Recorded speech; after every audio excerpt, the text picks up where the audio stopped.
Hello everyone. Now let's see next part in your Human Genome Project. We have seen how Human Genome Project was started by Department of Energy, USA and National Institute of Health along with Wellcome Trust UK and other partners. The participating countries also included India among China, USA, France, etc. This project was aimed to study the human genome, in which the aim was to map all the genes, about 30 to 25 to 30,000 genes that are present on human chromosomes. Then it also aimed to map the sequence the genes and all the 3 billion base pairs that are present in our genome. So the aim was to note down or know that sequence also. Along with that, it also aimed to store the data to make such new tools for retrieval, data analysis, and therefore a new branch of biology, that is bioinformatics, was initiated from this view. And lastly, it also aimed to study certain model organisms and their genomes such as yeast, bacteria, E. coli. We have seen the table in which is given in your state board. So that was the part of your human genome project. Now actually human genome project में human genome की mapping कैसे करें, how DNA was mapped, उसके अंदर कुछ short में steps तुमको NCERT में दिए हुए. So their human genome project it utilized two methodologies. आपको methodologies बोल के heading दी हुई है, state board में नहीं है ये. So two methodologies were used to map the human genome to know the genes present on human chromosomes. So अपने पास जो 24 क्रोमोसोम्स है, आपको बताया था मैंने, उसमें से 22 ऑटोसोम्स है और एक X क्रोमोसोम है और एक Y क्रोमोसोम है. So इस तरीके से 24 types of chromosomes are present in human genome. इसके अंदर कितने जीन्स प्रेजेंट है, तो आपके पास chromosome number 1 is the longest chromosome, it is the biggest chromosome among all. Then chromosome number 2, chromosome number 3, 4, ऐसा करके अपने पास 24 क्रोमोसोम्स है, जिसमें X और लास्ट में Y, इस तरीके के 24 क्रोमोसोम्स है. तो इन क्रोमोसोम्स के साइज जितना बड़ा है, उनकी लेंथ बड़ी है, मतलब उसके ऊपर ज्यादा डीएनए है, ज्यादा क्रोमैटिन मटेरियल प्रेजेंट है. तो डीएनए के अंदर क्या क्या प्रेजेंट रहता, डीएनए के अंदर अपने पास दो प्रकार के डीएनए है, हेटेरोक्रोमैटिन और euchromatin. We have already seen in this part, इसी चैप्टर में अपन ने देखे थे पहले. Heterochromatin is the darkly staining chromatin and euchromatin is lightly staining chromatin. Heterochromatin is not useful, it is metabolically inert and transcriptionally inactive DNA.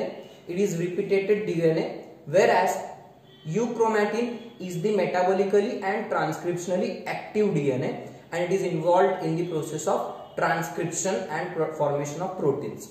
तो U मतलब true chromatin material है, वो अपने काम का DNA है. उसमें भी अपने पास कोडिंग और नॉन कोडिंग दो प्रकार के डीएनए रहते. कोडिंग डीएनए जिसके ऊपर से एमआरएनए बनता, नॉन कोडिंग डीएनए जिसपे से एमआरएनए नहीं बनता.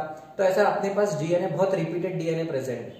तो अब आपको जब डीएनए की सीक्वेंस पता करने की है, तो आपको नॉन कोडिंग डीएनए भी मिलेगा उसमें और कोडिंग डीएनए भी मिलेगा. तो आपको काम का कौन सा है, कोडिंग वाला डीएनए अपने काम का है, because it codes for protein.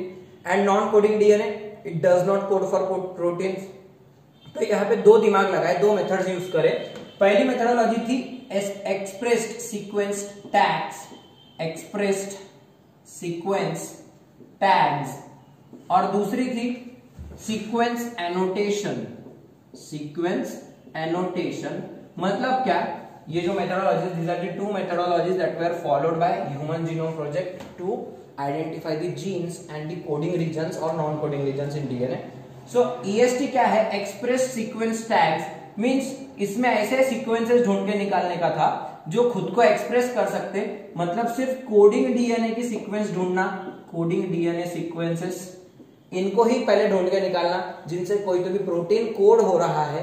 The sequences of DNA that are producing some protein by expressing itself in the form of mRNA. So to identify that DNA sequences only. So this methodology was a restricted one. इसमें selected DNA को ही अपन sequence करने की कोशिश करने गए थे. This methodology is known as express sequence tag method.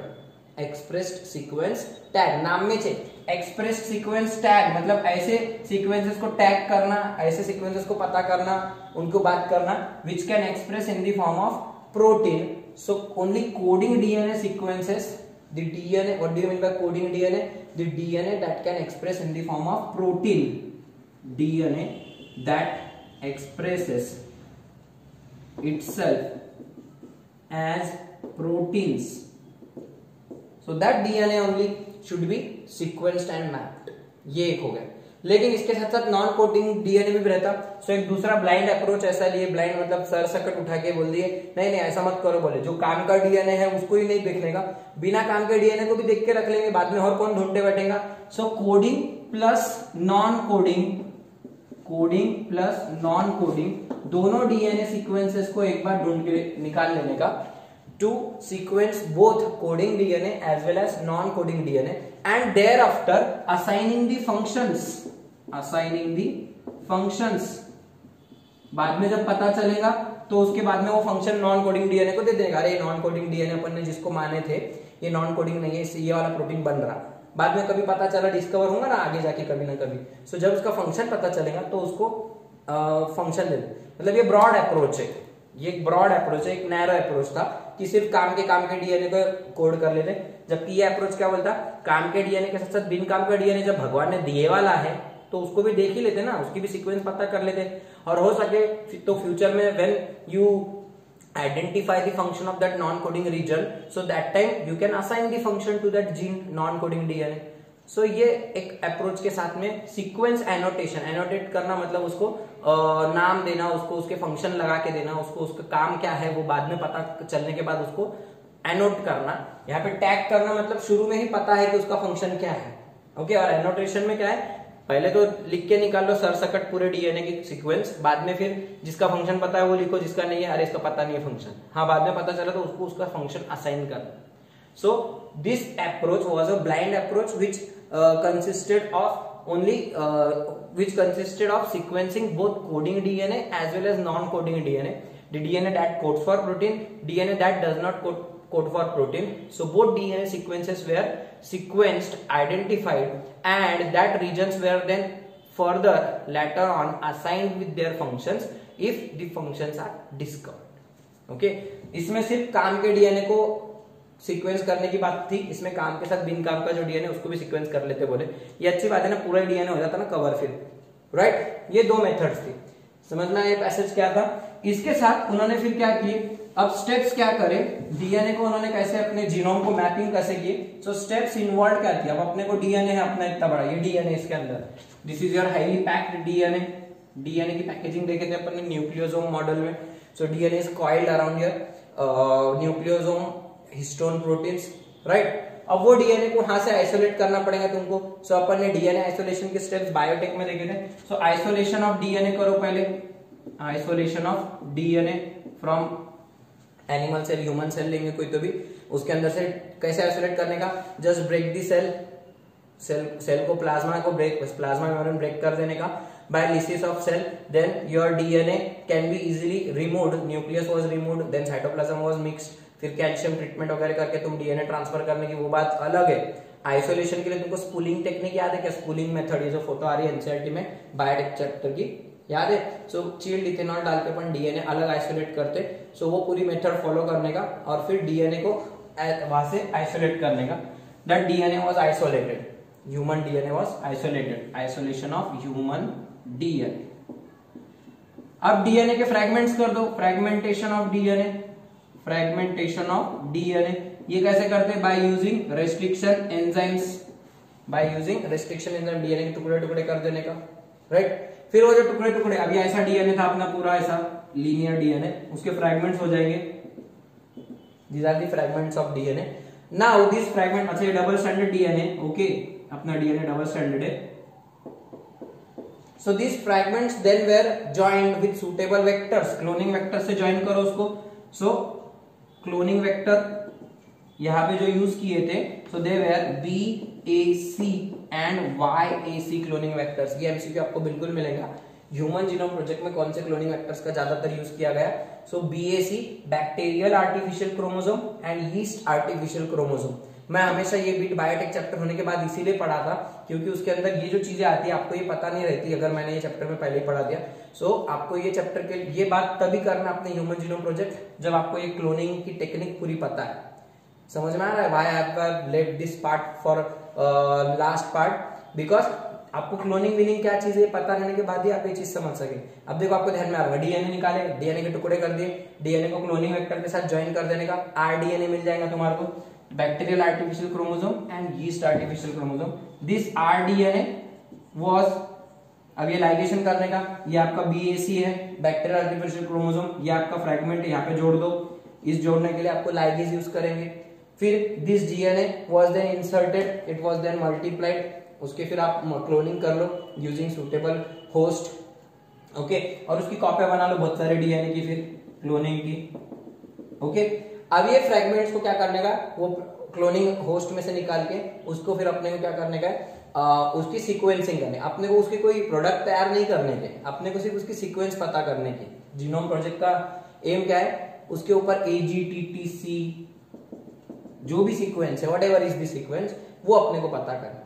अब क्या किया मैंने, अपने डीएनए के टुकड़े किया, टुकड़े करके वो फ्रेगमेंट्स को क्लोन कर लिया by using these vectors, then rDNA was sequenced, this rDNA was sequenced by using Sanger's method, Sanger's method. ये एमसीक्यू पूछते कौन सी मेथड यूज करे थे, सो सेंजर या सेंगर क्या बोलना है, देखो Sanger is the proper pronunciation, Frederick Sanger, Frederick Sanger ये बहुत फेमस बंदा है, इन्होंने remember he has also discovered the technique of sequencing amino acids in protein. Proteins are made up of amino acids, so amino acid 1, amino acid 2, amino acid 3, तो कौन से amino acid कहाँ पे प्रेजेंट है, तो वो सीक्वेंस कैसे ढूंढ के निकालना, सो सीक्वेंसिंग ऑफ प्रोटीन्स, उसकी टेक्निक भी इन्होंने ही ढूंढ के निकाली। और डीएनए सीक्वेंसर्स, डीएनए सीक्वेंसर मतलब डीएनए की सीक्वेंस ढूंढने की मेथड भी यही बंदे ने ढूंढ के निकाला, नोबेल मिला है इनको, बहुत इंपॉर्टेंट बंदा है, नाम याद रखो। He have not just discovered the technique of sequencing proteins, amino acids in proteins, but also his method of DNA sequencing was also used by HGP for sequencing the human DNA, okay. अब ये technique क्या रहती, इसमें क्या करते, अब ये एक फ्रेगमेंट है फॉर एग्जांपल AGTTC, इसका क्या रहेगा सीक्वेंस, इधर ये AGTTC एक फ्रेगमेंट, अब इसकी कॉपी कौन रहेगी, ओवरलैपिंग कॉपी, इसका कॉम्प्लीमेंट्री कौन रहेगा, इधर दूसरा GAACT, ये उसका कॉम्प्लीमेंट्री रहेगा, ओके, ये ऐसा डबल स्टैंडर्ड डीएनए। अब इसके ऊपर ओवरलैपिंग डीएनए उन्होंने बनाए पहले, they have artificially synthesized some random sequences, for example एक सीक्वेंस तैयार करे उन्होंने AAATTT, फिर इसका कॉम्प्लीमेंट्री उस पे रहेगा, फिर दूसरी है क्या, TTTAACCC जो भी रहेंगे, ओके। सो ऐसी overlapping sequences, overlapping regions, DNA में क्या रहता है, रिपीटेड रीजन बहुत ज्यादा रहता, अभी मैंने आपको बताया हेटेरोक्रोमैटिन वगैरह रहता, सो वैसे डीएनए में रिपीटेड रीजन बहुत ज्यादा है, overlapping region is abundant in DNA. So वो ओवरलैपिंग रीजन में जो डीएनए मिलता है उसके बारे में डीएनए फिंगरप्रिंटिंग में बात करूंगा मैं, क्या है वो, बट उस ओवरलैपिंग रीजन को यूज करके अपने डीएनए की सीक्वेंसिंग करने की जो टेक्निक थी, that was design by Sanger, Frederick Sanger, okay. So इन्होंने क्या किए, he sequenced the DNA by using overlapping regions in DNA, overlap होंगे, जैसे कि अब ये सीक्वेंस को ओवरलैप ऐसी सीक्वेंस लगेंगी AGTTC और उसकी कॉम्प्लीमेंट्री वगैरह, सो ये overlapping sequences, identical sequences artificially पहले बना लेने का। अब ये कैसा बनाते, डीएनए कैसा बनाते, आर्टिफिशियली पॉलीमरेज लगेगा, डीएनए पॉलीमरेज, पीसीआर याद है, पीसीआर, सो अपन ने उसमें deoxy ATP, deoxy GTP, deoxy CTP डाल देते, प्लस उसमें अपन टैग पॉलीमरेज डालते, फिर हीट करते, फिर टेम्परेचर के बाद एनिलिंग होती, डीनेचुरेशन होकर एनिलिंग के बाद में तुम्हारा उसके ऊपर पॉलीमराइजेशन होकर डीएनए का सीक्वेंस बन जाता, copy of DNA, amplification of DNA हो जाता, और वो एम्प्लीफाइड डीएनए को फिर ये वाले मिक्सचर में मिक्स करने का। सो जो ओवरलैपिंग सीक्वेंसेस रहती वो अलग हो जाती, फिर उनको सेपरेट करते by gel electrophoresis. DNA fragment separate करने की मेथड याद होंगी आपको, प्लेट पे अपन ने एनोड पे डीएनए डाले थे, वो कैथोड पे डीएनए डालते, वो एनोड की तरफ मूव होते, larger fragments move at slow speed, smaller fragments move at faster speed. फिर इथिडियम डाइब्रोमाइड, इथिडियम ब्रोमाइड डाल के उसके अपन यूवी रेज में देखते तो अल्ट्रावायलेट बैंड्स तैयार होते, राइट। ठीक है, सब सेपरेशन ऑफ डीएनए फ्रेगमेंट्स करने का, सेपरेटेड फ्रेगमेंट्स को फिर इस तरीके से सीक्वेंसर्स ऐड करने का फ्रेगमेंट्स निकाले, उनको सीक्वेंसर ऐड करने का, DNA sequencer, that DNA sequencers where they worked on the principle of overlapping regions of DNA and thus they were then easily sequenced. अब ये टेक्निक आगे की और थोड़ी डिफिकल्ट है, ये कोई आसान बात नहीं है, ए है क्या, जी है क्या, टी है क्या, सी है, पहचानना आसान नहीं है। इसके लिए आपको computational knowledge by using computational method यहाँ पे यूज करना पड़ेंगे, और उसके साथ में आपको बड़े बड़े सॉफ्टवेयर्स, कंप्यूटर्स, उसके अंदर बड़े बड़े डेटाबेसेस रहेंगे जो आपको सीक्वेंस आइडेंटिफाई करने में हेल्प करेंगे। So computational methods were then finally implied and then the DNA was sequenced. समझ में स्टेप्स क्या थे, कैसे सीक्वेंस करें, पर डीएनए निकालने का, उसके फ्रेगमेंट्स करने का, फ्रेगमेंट्स को क्लोनिंग वेक्टर बीएसी वाईएसी के साथ क्लोन करके उन फ्रेगमेंट्स को मिक्स करने का सेंजर के डीएनए सीक्वेंसर्स के साथ। They worked on the principle of overlapping regions and overlapped DNAs were then computationally sequenced and thus the complete DNA was sequenced by using these steps. Okay, this method used and it sequenced all the chromosomes from Y chromosome, it is the smallest chromosome, up to chromosome number 1, it is the longest and largest chromosome, but this took 13 years। आपको बताया था मैंने 1990 से शुरू हुआ था, 2003 तक चला था ये प्रोजेक्ट, और 2006 मई तक भी थोड़ा सा चला, और तब जाके first chromosome number 1 was then sequenced and it was the last chromosome to be sequenced. Chromosome number 1 is the chromosome number 1 but it was the last to be sequenced. Last line MCQ देखो NCERT में, chromosome number 1 was the last chromosome among 24 chromosomes। ये जो 24 chromosome है, इनमें से सबसे आखिरी में किसकी सीक्वेंसिंग हुई, क्रोमोसोम नंबर 1 की। And what was the reason, because it is the longest chromosome, biggest chromosome, सबसे ज्यादा जीन्स उसी पर प्रेजेंट है, तो इसके लिए सबसे ज्यादा टाइम उसी को लगा। ओके, ऐसा करके तुम्हारे पूरे 24 क्रोमोसोम इस तरीके से मैप हुए, और मई 2006 में chromosome number 1 was the last chromosome. MCQ आता, which chromosome was the last chromosome to be sequenced, chromosome number 1, chromosome number X, chromosome Y, या फिर और कोई रहेगा क्रोमोसोम नंबर 23, 22, ऐसा कुछ दे देंगे। So was the last chromosome, it was the chromosome number 1 was the last chromosome. Okay, इसी के साथ एक और चैलेंजिंग काम था लास्ट में इनके साथ में, कि ये जो क्रोमोसोम्स इन्होंने अब ढूंढ के निकाल लिए, उसके जीन्स की सीक्वेंस निकाल लिए, तो जीन्स को प्रॉपरली लोकेट करना, उनके मैप्स तैयार करना, फिजिकल मैप्स और जेनेटिक मैप्स तैयार करना, फिजिकल मैप्स और genetic maps. Now what is this, physical map और जेनेटिक मैप बनाए मतलब क्या, डीएनए के ऊपर की जो सीक्वेंस थी वो तो पता चल गया आपको कि डीएनए के ऊपर AGTTC, GATTC ये सीक्वेंसेस प्रेजेंट है, वो सीक्वेंस एनोटेशन वाली मेथड और कंप्यूटेशनल मेथड से आपने पता कर लिया। ओके, लेकिन उसके बाद उनके एग्जैक्टली जो जीन्स की लोकेशन है और सीक्वेंस को है वो बराबर फिट करना। अब ये क्रोमोसोम है, for example chromosome number 1। Okay, एक एग्जांपल ले रहा हूं, यहाँ पे एक जीन है, यहां से लेके यहां तक। Okay, this is a gene. अब तुम बोलेंगे सर इतना बड़ा जीन, इतना छोटा जीन कैसे, अरे वो डीएनए कॉइल करके रखा है, उसकी लेंथ फॉर एग्जांपल कुछ हजार बेस पेयर्स में, for example 5000 base pair, 5000 base pair इतनी लेंथ है उसकी। तो ये जो डीएनए रहेगा 5000 बेस पेयर्स का, तो उसके देखो ऐसे रहेंगे straight, AGTT, ACCCC, AGCC, AGTC, AGCC, जो भी रहेगा। तो इतना बड़ा डीएनए, ये आपका जीन है। अब ये जीन के अपन जो मैप्स कैसे तैयार करते, तो आपको एक क्रोमोसोम की फोटो आ रही है, देखो उसके ऊपर अलग अलग बैंड्स दिखाई दे रहे हैं। तो यहाँ पे एक जीन है, यहाँ पे थोड़ी दूर पे एक और जीन है, फिर एक और जीन है, फिर एक और जीन है, फिर एक और जीन। ओके, आपको लिंकेज बोल के एक मैंने पॉइंट बताया था थॉमस मॉर्गन हंट का, मॉर्गन्स एक्सपेरिमेंट। उसमें लिंकेज क्या रहता, when two genes are closely located near each other, so that genes are called linked genes because the chances of their separation are very low chances. The genes which are widely separated, which have distance, a long distance between them, so that genes can be easily separated, they are called loose linkage, बराबर, tight linkage, loose linkage, complete linkage, incomplete linkage. तो genes की फिर जो location है एक दूसरे से कितने नजदीक है कितनी दूर है, इस पे से तुम जीन्स की लोकेशन बता सकते। जैसे कि that linkage, that kind of location of genes assigning or giving gene location by comparative gene locations। मतलब क्या? फॉर एग्जाम्पल एक जीन नंबर 1 है, ये 2 है, 3 4 5 6, these are the genes, 6 genes. Okay, so gene number 1 अगर आपको पता चल गया, ये तो आपको पता एंड है इधर है, तो यहाँ पे जीन नंबर 1 है।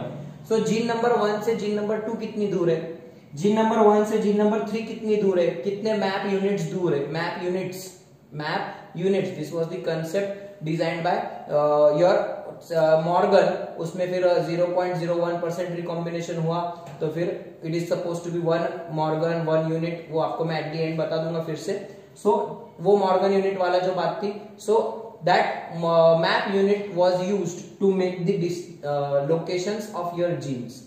जीन्स की लोकेशंस बताना according to their relative distance, एक दूसरे के हिसाब से। जीन नंबर 2 देखो, अगर 2 से लेके 6 में कितना डिफरेंस है, कितने मैप यूनिट्स का डिफरेंस है, 3 और 1 में कितना डिफरेंस है, 4 और 1 में कितना डिफरेंस है। सो एक जीन की दूसरे जीन से लोकेशन कंपेयर करके बोलना, मतलब उसका genetic map.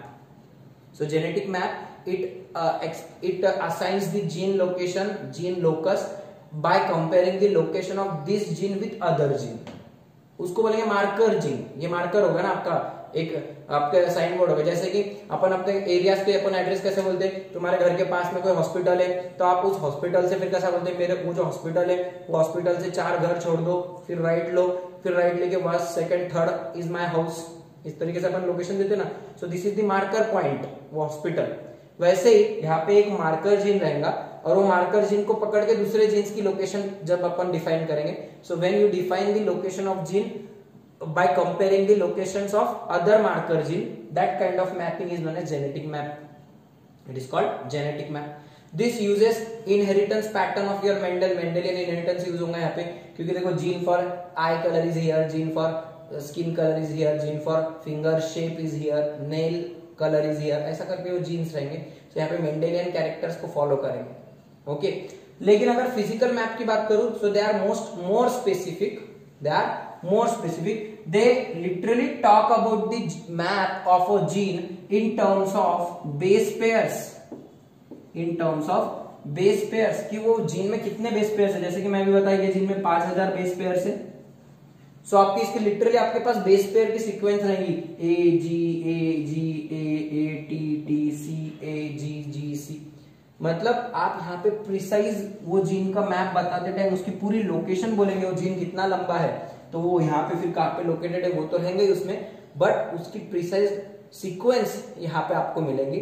So this was highly efficient method. ये हाईली इफिशिएंट है क्योंकि तुमको जीनोम प्रोजेक्ट में मैपिंग ऑफ डीएनए करने का है, तो सीक्वेंस अगर बोलेंगे तो ज्यादा सही रहेगा। So this was a difficult task to make the DNA physical maps because it actually talks about the DNA sequences, base pair sequences which are present in the gene. इसमें क्या बोलते हैं अपन, ये जीन इसके जीन के इतने दूर है, वो जीन से इतना दूर है, दूसरे जीन से इतना नजदीक है, इसके इतना दूर है। जीन्स की एक दूसरे से कंपैरेटिव लोकेशन की बात करना means genetic maps. But the actual gene sequence, nucleotide sequence, when you are talking about that, then you are producing the physical map. तो फिर ये जो डीएनए रहेगा उसका सिर्फ इतना टुकड़ा आपके एक पेज में बैठेगा। एक पेज में आपके कंप्यूटर के ऊपर एक बड़ा सा पेज आप बना सकते हैं, उसमें AGTT से ऐसा टाइप कर रहेगा, ऐसा लंबा सा, मतलब आपके पास एग्जैक्ट डीएनए सीक्वेंस रहेगी। सो फिजिकल मैप में आपको एग्जैक्ट डीएनए सीक्वेंस मिलेंगे, समझ रहा। सो दोनों प्रकार के मैप्स बनाए थे, जीन्स की कंपैरेटिव लोकेशन वाले मैप्स भी बनाए क्रोमोसोम्स के, प्लस उन क्रोमोसोम्स के ऊपर जो एक्चुअल सीक्वेंस ऑफ डीएनए वो लिख के भी मैप्स बनाए। सो दोनों मैप्स तैयार करे, जो चैलेंजिंग काम था अपने आप में, बट इट वाज डन। उसमें भी जो आपके ये मेथड अपने फिजिकल मैप है, ये ज्यादा इफिशिएंट है और बनाना मुश्किल ज्यादा था ये, क्योंकि इसमें पूरी सीक्वेंस लिख के निकालने के लिए। सो इसके लिए polymorphism, DNA polymorphism, restriction digestion और माइक्रोसैटेलाइट्स, these are the repetitive DNA। सो ये टेक्निक्स यूज करे और फिजिकल मैप्स बनाए थे। अब ये सब चीजों के बारे में डीएनए फिंगरप्रिंटिंग में आपको बताऊंगा क्या है, but physical maps were finally constructed by using the DNA polymorphisms which actually worked on the principle of restriction digestion of DNA and then small fragments were produced. वो जो स्टेप्स बताया अभी तुमको, तो डीएनए के फ्रेगमेंट्स बनाए, वो fragments को एनोटेट करे और फिर एनोटेशन करे बाद उनको लिख के निकालने का, उनमें से रिपीटेड डीएनए ओवरलैपिंग डीएनए ढूंढ के निकालना, वो जो स्टेप्स बताया तुमको।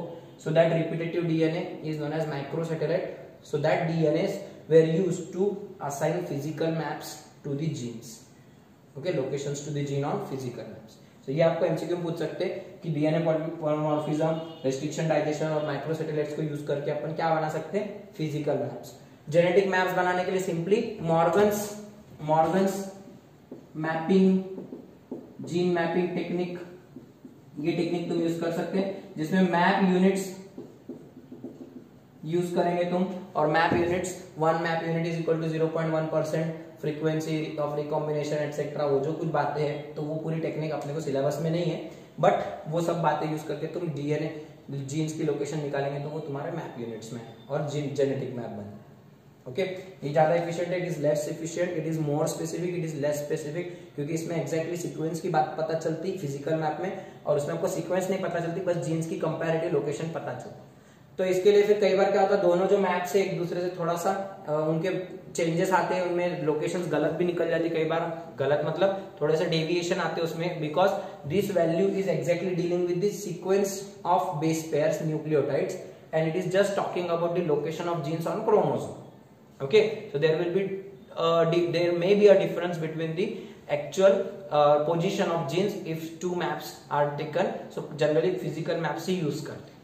Okay, lastly इसके बाद तुम्हारे को जो salient features of human genome project दिया है, तो इसमें क्या दिया है आपको, सारे रिजल्ट्स की 2003 में जब ये रिजल्ट्स पूरे अनाउंस किए, तो उसके बाद क्या क्या रिजल्ट्स आपके सामने है, आपको ये सारे लर्न करने लिटरली। मैं आपके सामने बस रीड आउट करके बता रहा हूँ, क्योंकि इसके अंदर कोई नई बात नहीं है, जो नया रहेगा बस एक्सप्लेन कर दूंगा।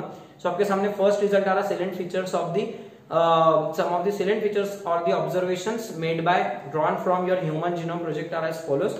The human genes or genome contains 3164.7 million base pairs.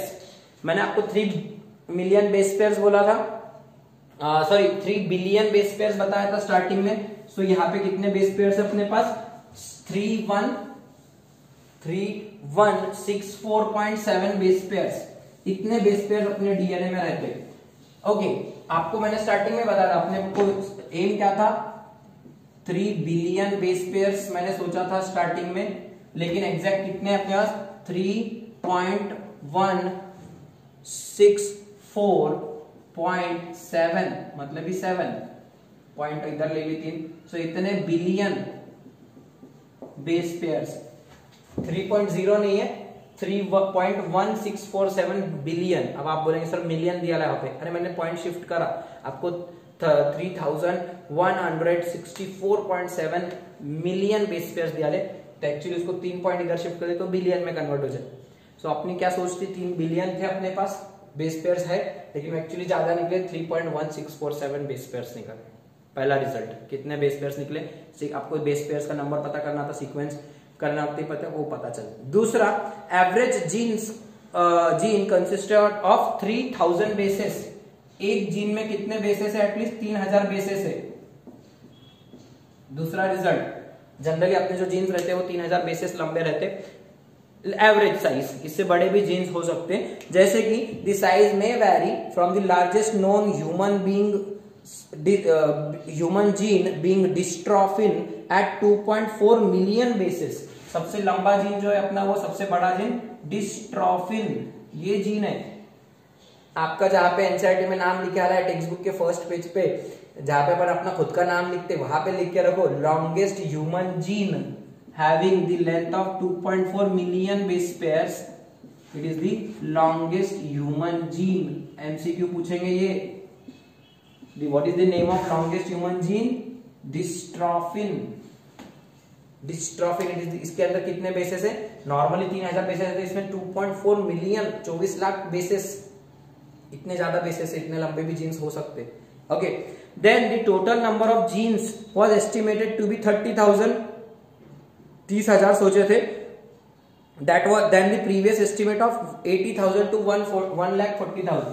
30,000 ही निकले जीन्स। कितने जीन्स निकले अपने पास? 30,000। और माना क्या था अपन ने स्टार्टिंग में 80,000 से लेके 1,40,000 जीन्स हो सकते बोले, ऐसा कई साइंटिस्ट का मानना था। फिर भी मैंने आपको स्टार्टिंग बता दिया 25 से 30,000 जीन्स है अपने पास, उनमें से 30,000 निकले, ये जीन्स का एस्टिमेट बराबर नहीं। लेकिन कुछ साइंटिस्ट का ऐसा बोला था नहीं, अपने पास 80,000 से 1.5 लाख तक जीन्स हो सकते, but actually we have only 30,000 genes. Okay, then the almost 99.9% nucleotide basis are exactly the same. अपना डीएनए कितना सेम है? 99.9% basis are same in all human being, only there is a difference of 0.1% DNA is different. ये चीज याद रखो, अपने को DNA fingerprinting में काम आएंगी रिजल्ट्स। देखो कितने बेस, अपने सबके 99.9% डीएनए सभी का सेम है, रिपीटेटिव डीएनए सबका सेम है, बस फर्क जो आता अपना वो 0.1% डीएनए में आता, और फिर इसकी वजह से अपन एक दूसरे से अलग दिखाई देते। यही बात पकड़ के मैं डीएनए फिंगरप्रिंटिंग स्टार्ट करने वाला हूं बाद में, but this was the result from your human genome project. Okay, next result देखे, the functions of the unknown, the functions are unknown for over 50% of the discovered genes. 50% genes का तो function ही पता नहीं है, फंक्शन अननोन। 50% जीन्स का function unknown है, आधे जीन्स का तो फंक्शन ही पता नहीं है, मतलब कितना डिस्कवर होना बाकी, अभी भी और क्या क्या राज छुपे वाले अपने जीन्स में। Less than 2% of the genome code for protein, so less than 2% genome, sorry less than 2% genome codes for protein, मतलब बहुत कम अपना जीनोम। इतना डीएनए 100% है, उसमें से 2% से भी कम डीएनए एक्चुअल प्रोटीन बनाता, बाकी का डीएनए पसारा भरा पड़ा है। क्यों, क्या, ये सब हिस्ट्री, मिस्ट्री, केमिस्ट्री सब पता नहीं अब तक, और होगा आगे डिस्कवर। तो इतना कम जीनोम अपना एक्चुअल प्रोटीन्स बनाता। ओके, सारे फैक्ट्स लर्न करने के और कुछ भी नहीं। ठीक है, next, repeated sequences make up a very large portion of human DNA, repeated many times, sometimes hundreds to thousands of times, and are thought to have no direct coding function, but they shed light on the chromosome structure, dynamics and evolution. Chromosome number 1 has most genes. अगला वाला repeated DNA बहुत सारा है अपने इसमें, ये वाला एक पॉइंट दिया है तुमको, repeated DNA is abundant in our DNA। इसका भी अपने को DNA फिंगरप्रिंटिंग में काम में आएगा। Longest chromosome is your chromosome number 1 with how many genes? 2968 genes। chromosome number 1 में कितने genes है? 2968 genes। MCQ, how many genes are present in chromosome number 1? 2968 genes। and how many are present in chromosome number Y? Y has the fewest genes, how many? 231। Y gene 231 genes है उसके अंदर, बस ये सब MCQ है। longest gene कौन सा है? डिस्ट्रोफिन। उसकी सीक्वेंस कितनी है? 2.4 मिलियन। क्या बिलियन? मिलियन। बिलियन डाल देंगे तो पूरे डीएनए बढ़ जाएगा, उसमें मिलियन है। ओके, वैसे क्रोमोसोम नंबर 1 में कितने जीन्स है? 2968, वाई में 231 genes only. Okay, it is therefore smallest chromosome, smallest chromosome. Then lastly chromosomes की बात अगर बात करें तो ह्यूमन जीनोम में एक और चीज पता चली, scientist have also identified about 1.4 million locations, 1.4 million locations where DNA base differences called single nucleotide polymorphism SNPs, SNPs लिखा है उसको SNPs बोलने का, occur in human being. This information promises to revolutionize the processes of finding chromosomal location in disease associated sequences and for tracing human history. अब ये snips क्या रहते हैं? सिंगल न्यूक्लियोटाइड पॉलीमॉर्फिज्म, मतलब अपने डीएनए में, अब ये क्रोमोसोम नंबर 1 है, यहाँ पे AGTTCC एक सीक्वेंस है, तो वो मेरे इसमें भी AGTTCC रहेंगी, किसी और में भी AGTTCC रहेंगी, किसी और में भी AGTTCC। लेकिन कई ऐसी जगह रहती जहां पे AGTTCC, इसके बदले क्या होता? AG के बदले आ जाता T, सिर्फ एक बेस पेयर बदल जाता। AGTTC सब में रहता और एक आधे में क्या रहता? ATTTCC। नॉर्मली क्या होना चाहिए था? AGTTCC। बस एक base pair single nucleotide change हो गया, it is called single nucleotide polymorphism. किसी में वो रहेगा ATTCC, ATTCC, समझ रहा? किसी में क्या रहेगा ACTTCC। मतलब फर्क कहां पे आ रहा है? सिर्फ सेकंड न्यूक्लियोटाइड में फर्क आ रहा है, देखो सीक्वेंस में, बाकी सीक्वेंस सेम है, लेकिन कई ऐसी जगह जहां पे सिर्फ सिंगल न्यूक्लियोटाइड खुद की मॉर्फोलॉजी बदल रहा, खुद को चेंज कर रहा, this is called polymorphism. Poly मतलब मेनी, मॉर्फोलॉजीज मतलब उसके अलग अलग रूप। सो यहाँ पे single nucleotide is changing, this is called SNP position. Such positions can help in for example identifying the disease history. For example ये नॉर्मल जीन है, लेकिन अगर वो साइटोसिन से रिप्लेस हो गया, so whether it causes any disease और not. If it is replaced by thymine, does it cause any disease और not? If it is replaced bye adenine, does it cause any disease और not? मतलब disease history पता कर सकते हैं आप। नहीं हो रही मतलब क्या है? फॉर एग्जांपल इसमें बीमारी नहीं हो रही, इसमें बीमारी नहीं हो रही, इसमें बीमारी नहीं हो रही, मतलब ये तीनों नॉर्मल दिखेंगे, लेकिन फॉर एग्जांपल अगर एडेनाइन आ गया यहाँ पे, हो सकता है उसको बीमारी हो जाए, जैसे कि आपकी सिकल सेल एनीमिया, तो वो भी सिंगल न्यूक्लियोटाइड पॉइंट म्यूटेशन से वाला रहता, तो वैसी यहाँ पे लोकेशन रहती, this is called SNP। So when a single nucleotide is changed, it is altered, it is called single nucleotide polymorphism, which is used to identify the disease history, as well as it is also used to assign physical map location। अभी बताया मैंने तुमको physical map, वहां पे भी तुम SNPs को use कर सकते। Again this will come in DNA fingerprinting। So this is what the कैसे कितने SNPs मिले अपने पास, how many SNPs are present, scientist को कितने SNPs मिले? 1.4 मिलियन, 14 लाख SNPs मिले। Okay, so this is all about your SNP human genome project. उसके results आपके सामने पूरे फैक्चुअल डिटेल से लिख के रखो, लर्न करो, ये आपका काम है। हाउ टू रिमेम्बर, क्या करना है आपको, रिवोल्यूशन करके बताओ कुछ मुझे भी कि आपको याद कैसे करना है, आप खुद ही देखो। और मैंने तो मेरे तरीके से पूरा इजी बना के बताया। थोड़ा सा एक दूसरे से केबीसी खेलना है, इसमें सवाल पूछना है एक दूसरे से, चल बोल कितने जीन्स है अपने पास, तो जीन्स कितने अपने पास 30,000 जीन्स, माने कितने थे 80,000 माने, उसमें कितने बेस पेयर से 3, अपन ने कितने माने थे 3 बिलियन, निकले कितने 3.1647 बिलियन, इतने बेसिस निकले। सबसे बड़ा जीन डिस्ट्रोफिन, कितने है उसकी लेंथ 2.4 मिलियन, बराबर। SNPs कितने 1.4 मिलियन। ओके, सबसे बड़ा क्रोमोसोम नंबर 1 2968 जीन, सबसे छोटा वाला Y 231। ओके, कितने परसेंट जीनोम अपना DNA बनाता है? Less than 2%। ऑप्शन में था मोर देन 2%, लेस देन 2%। कितना परसेंट DNA के फंक्शन पता है? 50%। किसके पता नहीं है? 50%। एक ही बात है, 50% genes their functions are unknown, right. वैसे अपने पास कितना, सबका DNA कितना सेम है? 99.9%, और अलग अलग कितना है? 0.1% अलग। ओके, हो गए, यही फैक्ट्स है। So this is all about your human genome project. इसके फ्यूचर एप्लीकेशंस ये है कि ह्यूमन जीनोम प्रोजेक्ट अगर तुमको DNA के सीक्वेंस पता रहेंगे, so you can study the genetic diseases, you can make DNA, you can identify the functions of genes. बहुत वास्ट एप्लीकेशन है ह्यूमन वेलफेयर के लिए। आप DNA सीक्वेंस को क्या क्या यूज नहीं कर सकते, बस ये अपन सोच ही सकते बस। और प्लस उस पर रिसर्च चालू है, तो ह्यूमन जीनोम प्रोजेक्ट बहुत इंपॉर्टेंट प्रोजेक्ट है। DNA एक बार पता चल गया तो तुम कुछ भी कर सकते, राइट। काम के जीन्स पता चल गए, बीमारियों वाले जीन्स पता चल गए तो तुम जीन थेरेपी कर सकते।